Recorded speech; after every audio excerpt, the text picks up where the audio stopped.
আমি কিন্তু দেখেছি সীমান্ত এলাকায় আওয়ামী লীগের লোকজন যারা পার হয়েছে তারা বিএনপির লোকজনকেই টাকা দিয়ে পার হয়েছে, এমন গুজবও আছে। এটা গুজব কিনা সত্য কিনা আমি জানি না। না না না দেখেন, আওয়ামী লীগের যে সমস্ত লোক পালিয়ে গেছে, আমরা তো প্রথমে প্রশ্ন তুলেছি যে এই লোকগুলো পালালো কিভাবে। আপনাদেরকে টাকা দিয়া, আমরা তো প্রশ্ন তুলেছি আপনাদেরকে টাকা দিয়া হেলাল ভাই, হেলাল ভাই আপনাদেরকে টাকা দিয়া।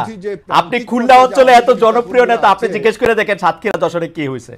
হেলাল ভাই আপনি প্লিজ জিজ্ঞেস করে দেখেন, আমি আসতেছি আপনার কাছে, আপনি এখনই জিজ্ঞেস করেন সাতক্ষীরা যশোর দিয়ে যারা পালাইছে তারা বিএনপির লোকজনের টাকা দিছে কিনা আপনি জিজ্ঞেস করে দেখেন, স্থানীয় বিএনপির লোকজন।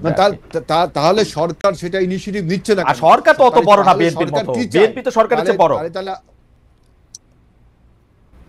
তাহলে সরকার কি চাচ্ছে?